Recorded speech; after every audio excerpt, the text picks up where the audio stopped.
All right. Well, that time of the year, it's the annual March Maple Leafs discussion. The Toronto Maple Leafs have not been very good since the trade deadline. Honestly, since the Four Nations, they have only 2 wins in March, and both of them coming, I think, in extra time. So they have not won a game in regulation in a good little bit. They essentially went from a team that a week ago was like, oh, yeah, they could win the division, to be honest with you, because they were battling with Florida.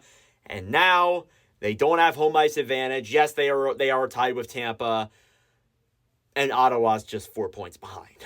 Now, there's a couple things you can factor in with this. One of them being that they're playing a lot of good teams. Again, they played Vegas, Colorado, Florida, Ottawa, who's been pretty good recently, all in a decent stretch. And, they didn't win any of those games, which isn't a great look, but they are good teams. You can also say the Maple Leafs have been on the road like crazy. They have not really been at home for a long stretch of games since, I think, early December. So that's another factor, I guess. And then I guess you could also say that the Berube hockey style is not good, and Matthews is injured and is just trying to fight with the team to get the divisional spot. But here's my counter to that. Every team in the league has injuries right now. Some more than others, yes, but every team in the league has injuries. Last I checked, Marner, Matthews, Nylander, and Tavares are all playing, amongst others. Yeah, they may not be fully healthy while playing, but they're still playing. And as well as that, too, every team goes through the same road trips you do.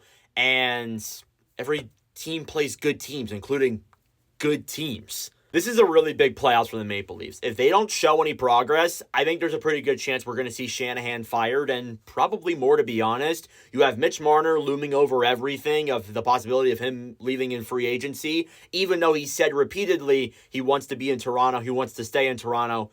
Didn't somebody on this team say the same thing about the Island? Not to mention you give up assets in Grabankin and Mitten, 2 firsts to give up for a second-pairing defenseman and a third-line center. Yes, it was a seller's market, but it still doesn't look great, especially with the struggles right now. And from what we have seen in this stretch, this team is likely going to be a first-round exit. And there are really no likable outcomes, to be honest, playing in this division. If you get to the first seed, you're playing Ottawa, and Ottawa has not only had the Leafs number this year, but they're also pretty hot. If you get the second or third seed, you're likely playing either Tampa or, again, Florida. So, again, it's not an easy outcome there either. And if you somehow, some way, win 20 straight games and the Capitals lose 20 straight games, you end up being the first in the entire Eastern Conference. You're playing Igor Shesterkin. So there's really no likable outcome. But again, what do you guys think the realistic outcome is for the Maple Leafs heading into the playoffs this year? Because right now, it's not looking good.